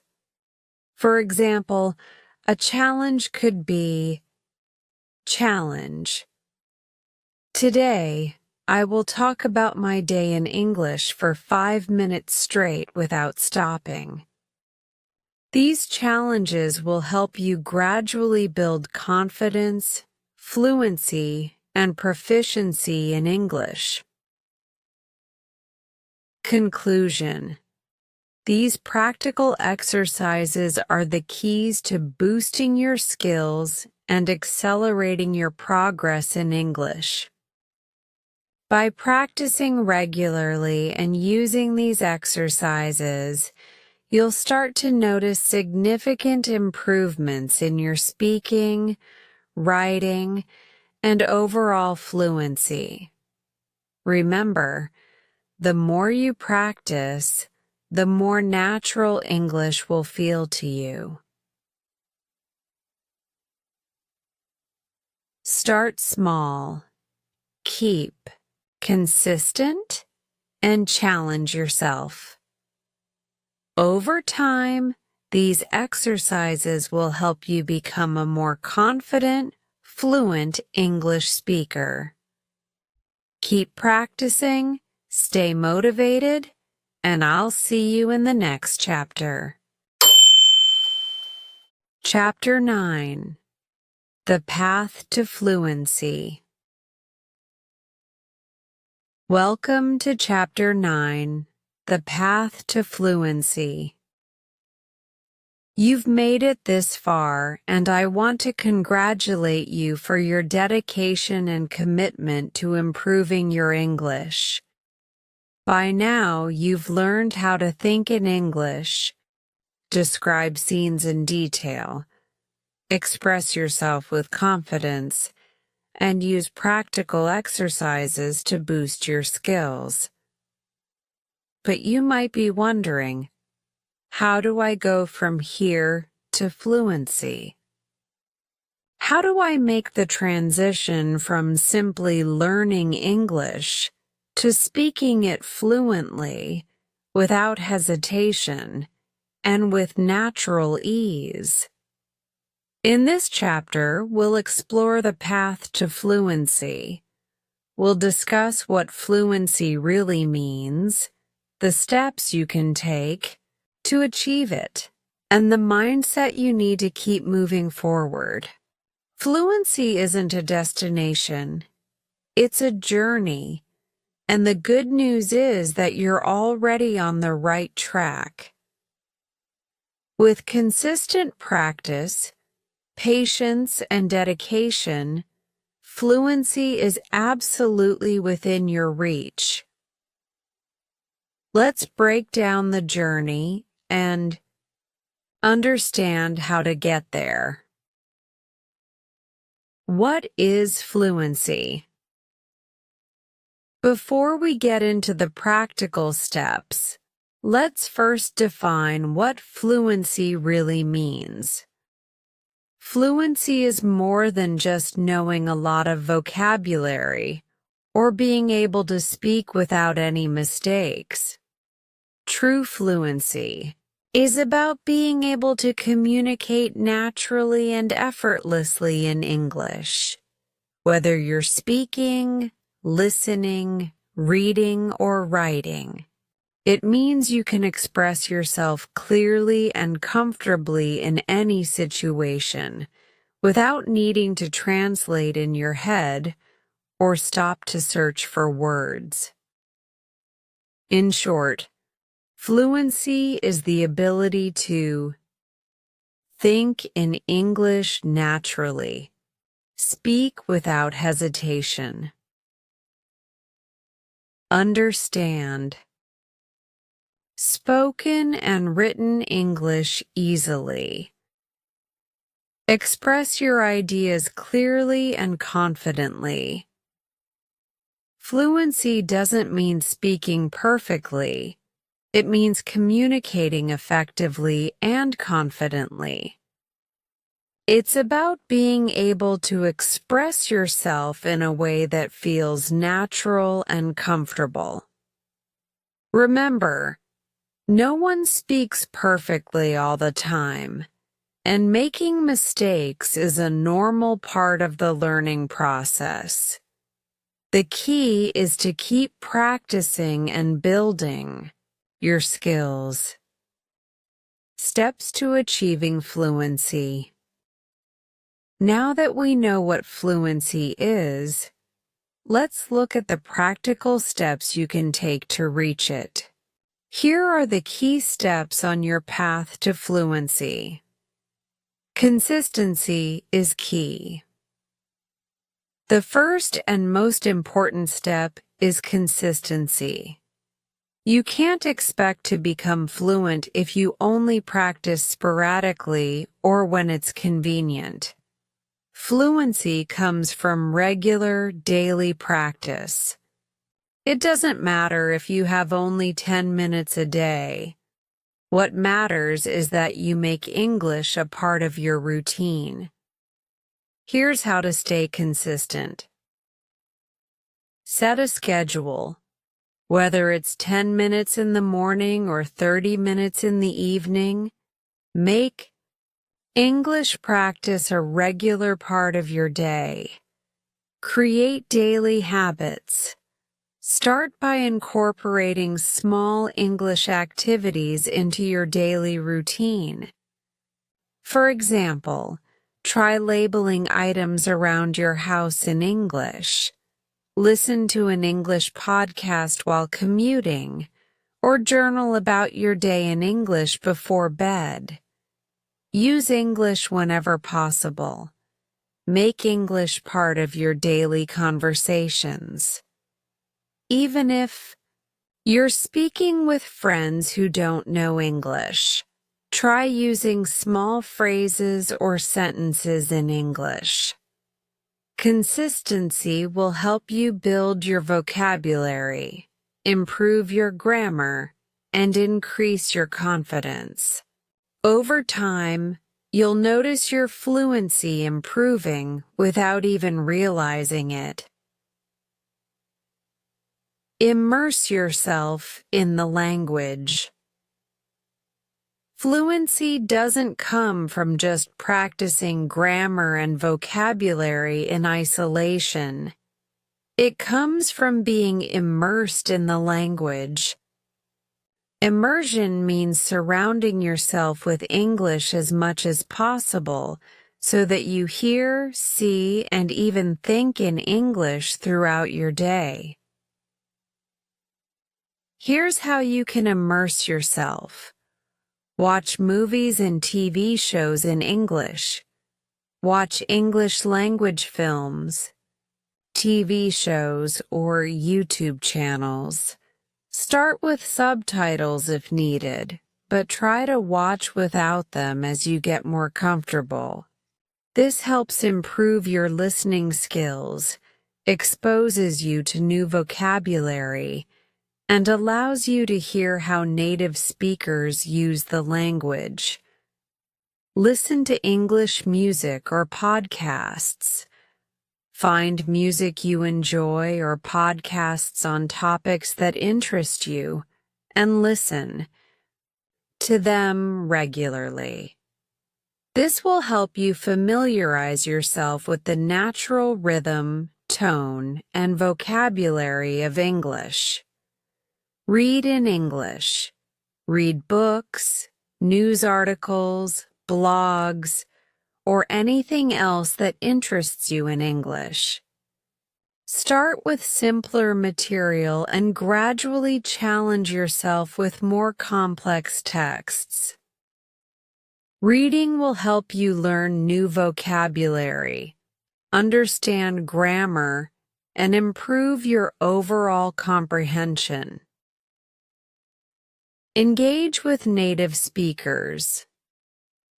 The more you interact with native speakers, the more you'll learn about the natural flow of conversation, slang, and informal language. Join English-speaking communities online, find language exchange partners, or even engage in casual conversations with English-speaking friends. The goal is to make English a part of your life, so it becomes second nature. The more you expose yourself to the language, the more fluent you will become. 3. Focus on real-life situations. To truly become fluent, you need to practice real-life communication. It's easy to get stuck in the classroom, practicing grammar rules and vocabulary in a controlled environment. But fluency comes from using the language in everyday situations. Here's how to practice English in real-life situations. Practice speaking with others. Find language partners. Participate in language exchanges, or join English-speaking groups or clubs. Whether it's through online platforms like Zoom or in person, practicing real conversations is crucial. Simulate real-world scenarios. Role-play common situations like ordering food at a restaurant, asking for directions, or talking about the weather. The more you practice these everyday scenarios, the more confident you'll feel when they actually happen. Use English for practical tasks. Try doing everyday tasks in English, such as cooking a recipe, shopping online, or writing emails. This will help you use the language in ways that are relevant to your daily life.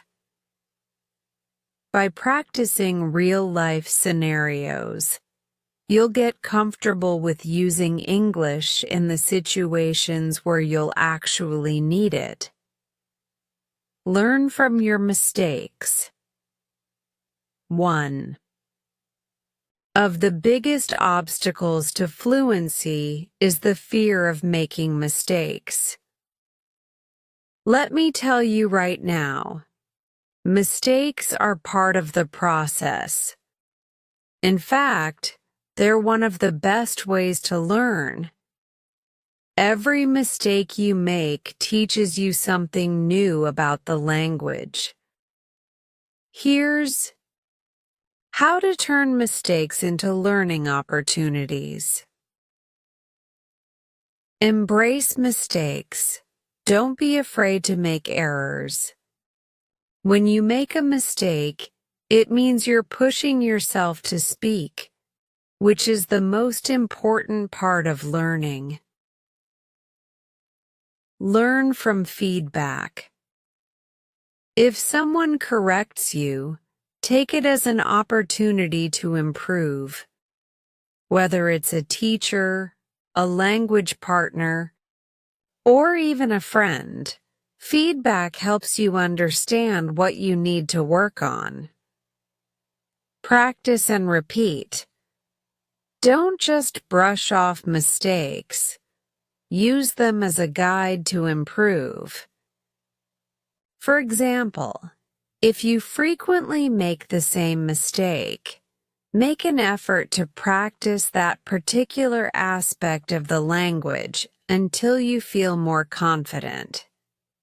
Remember, the most successful language learners are those who aren't afraid to make mistakes. Each one brings you closer to fluency. Challenge yourself to speak and think in English. To become fluent, you need to practice thinking in English. As you've learned in previous chapters, thinking directly in English without translating from your native language is crucial for fluency. The more you practice thinking in English, the more natural it will feel to express yourself in the language. Here's how to challenge yourself. Speak to yourself in English.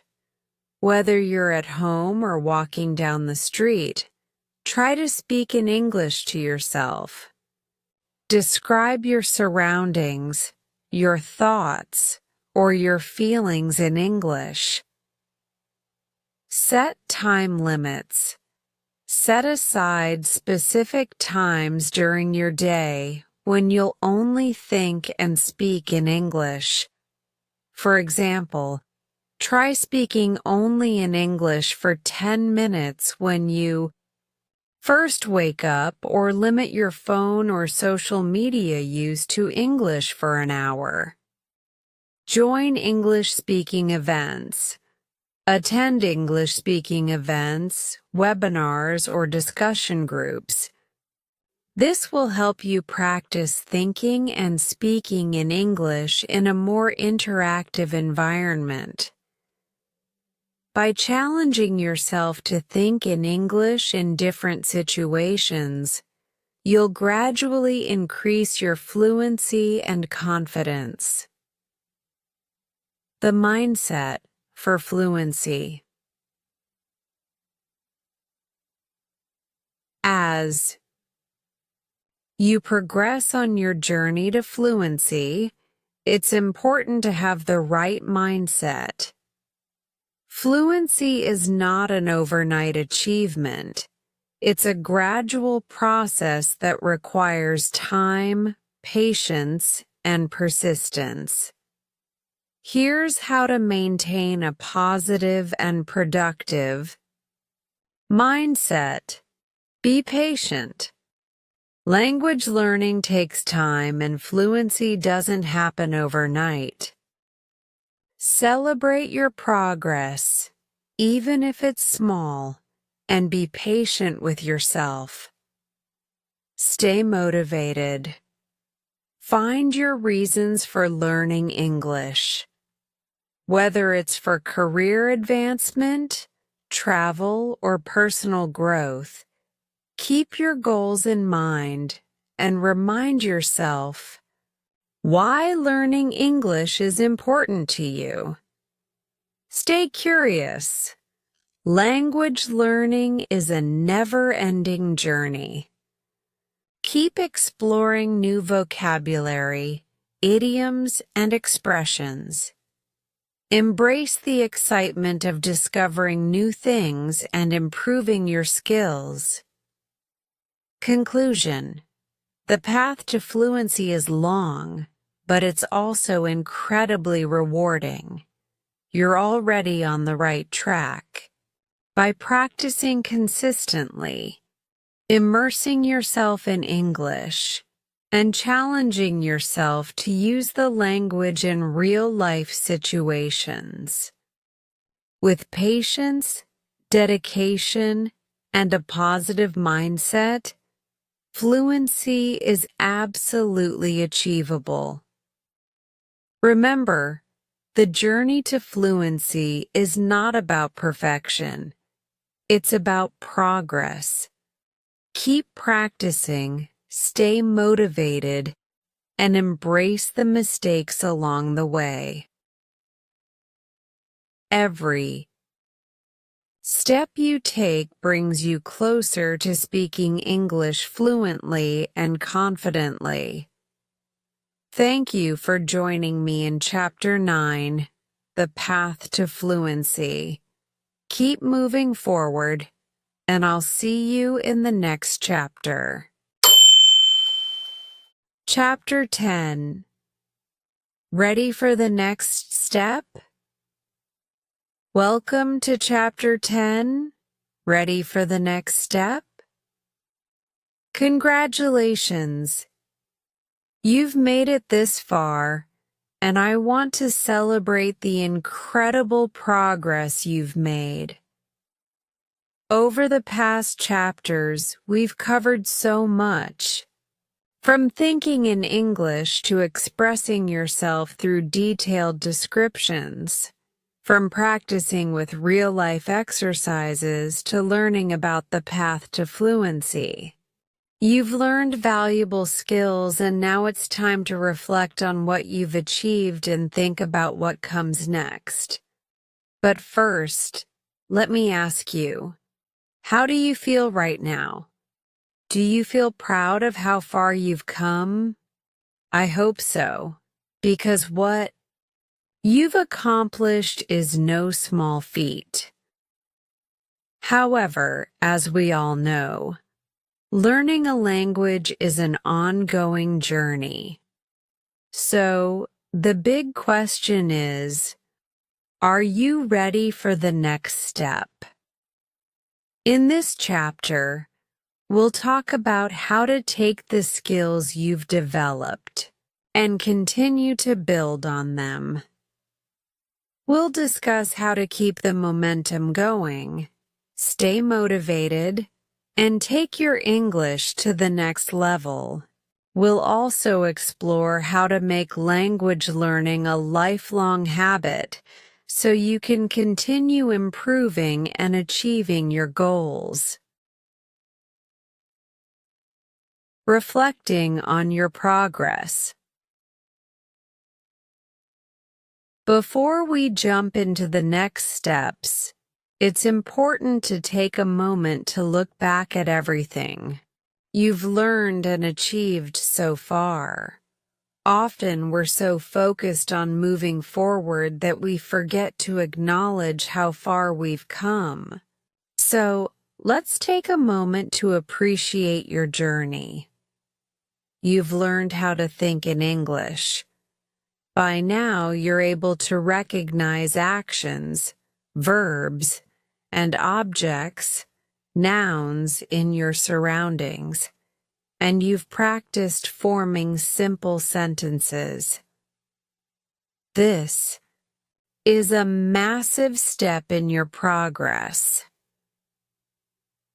Thinking in English is one of the most important skills to master on the road to fluency, and you've already accomplished it. You've practiced speaking and describing scenes. You've been able to describe your surroundings and express yourself clearly and confidently. The ability to describe scenes in detail allows you to communicate in more dynamic ways. You're no longer limited to basic phrases. You're able to paint vivid pictures with your words. You've built a solid foundation for fluency. Through consistent practice, you've learned how to express emotions, connect ideas, and communicate effectively. By practicing real-life scenarios and using English in everyday situations, you've already taken significant steps toward fluency.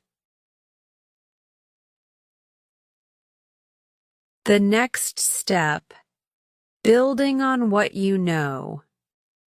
Now that you've reached this point, it's time to look ahead. The next step involves building on the foundation you've created. Let's talk about how to continue improving and take your English to the next level. Increase your exposure to English. You've already been practicing English regularly, but to truly elevate your language skills, you need to increase your exposure to English in various contexts. The more you surround yourself with English, the faster you'll improve. Here are some ways to immerse yourself in English. Watch movies, TV shows, or documentaries in English. Choose a variety of genres and styles to expose yourself to different accents, dialects, and cultural references.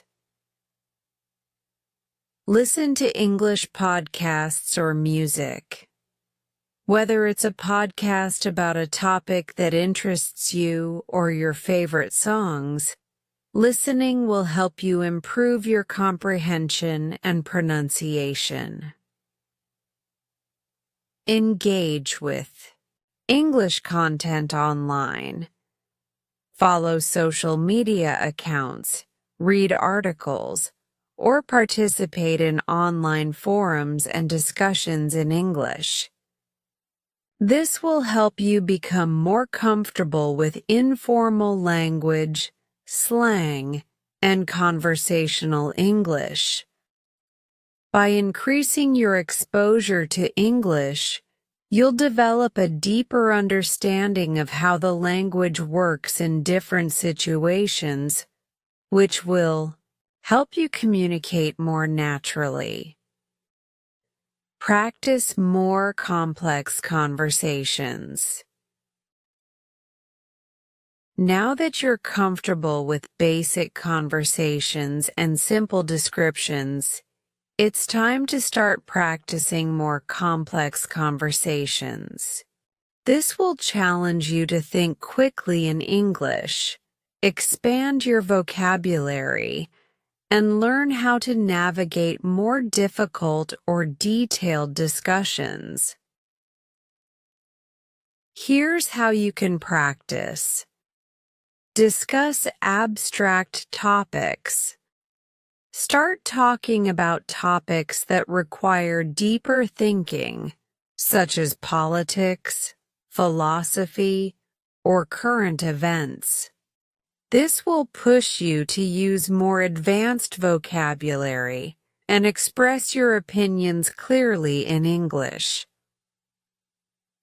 Join discussion groups or debates. Look for opportunities to join groups where you can discuss a variety of topics in English.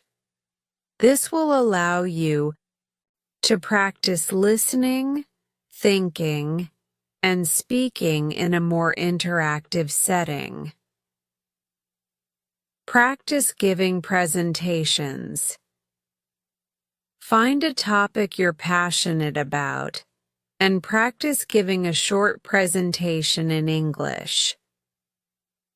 This will help you get comfortable with speaking in front of others and improve your ability to organize your thoughts in English. By practicing more complex conversations, you'll be able to express yourself more clearly and confidently in a wider range of situations. 3. Expand your vocabulary. Fluency isn't just about speaking quickly. It's also about having a rich vocabulary to draw from when you need it. The more words you know, the easier it will be to express yourself in a variety of situations. Here's how to expand your vocabulary. Learn new words every day. Try to learn and practice 5 to 10 new words each day. Write them down, say them out loud, and try to use them in sentences. Read more complex texts. Start reading books, articles, or newspapers in English that are at a higher level than what you're used to. As you encounter new words, look up their meanings and try to use them in your own sentences. Use flashcards or vocabulary apps. There are plenty of tools that can help you memorize new words and practice them in different contexts. Apps like Anki or Quizlet are great for reviewing vocabulary regularly. The more words you know, the easier it will be to express yourself precisely and confidently in any conversation. Work on your pronunciation. Pronunciation is a key part of fluency. Even if you have an excellent grasp of grammar and vocabulary, if your pronunciation isn't clear, it can affect how well you communicate. Here are some ways to improve your pronunciation. Listen carefully to native speakers. Pay attention to how native speakers pronounce words and try to mimic their pronunciation, rhythm, and intonation. Practice speaking out loud. Read books, articles, or scripts aloud to improve your fluency. Focus on pronouncing words clearly and at a natural pace. Record yourself speaking. Record your conversations or speech practice and listen to it. Compare it with native speakers and identify areas where you can improve.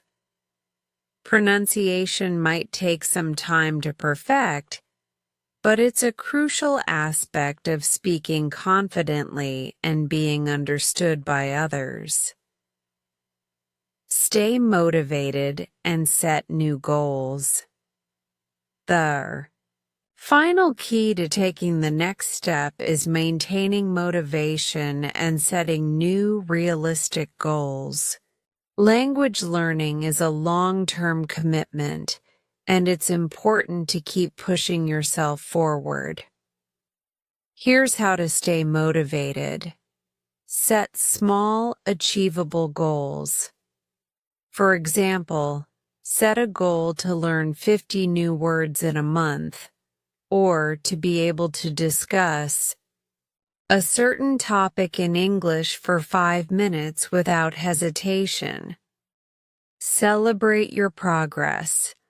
Reflect on how far you've come.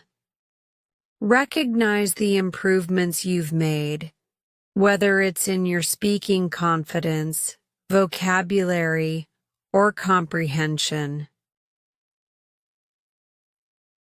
Reward yourself. Give yourself a little reward when you reach a goal. It could be something as simple as watching your favorite movie in English or treating yourself to something special. When you set goals and track your progress, you'll stay focused and motivated. This will help you keep improving, even when you face challenges along the way. Conclusion: your English journey continues. You've done an incredible job by getting this far, and now it's time to look ahead and continue your English journey. Fluency is a lifelong process. It doesn't end when you reach a certain level. The more you practice, the better you'll become, and there will always be new things to learn and discover. So, are you ready for the next step? With the skills you've gained and the strategies we've discussed, you're well on your way to speaking English fluently and confidently. Keep practicing every day, stay consistent, and embrace the learning process. Fluency is within your reach, and I know you can achieve it. Thank you for joining me in this journey. I hope this chapter has inspired you to take the next step and continue improving your English. I'll see you in the next lesson, and remember, your path to fluency doesn't stop here. Keep going, and the sky's the limit. Great work today.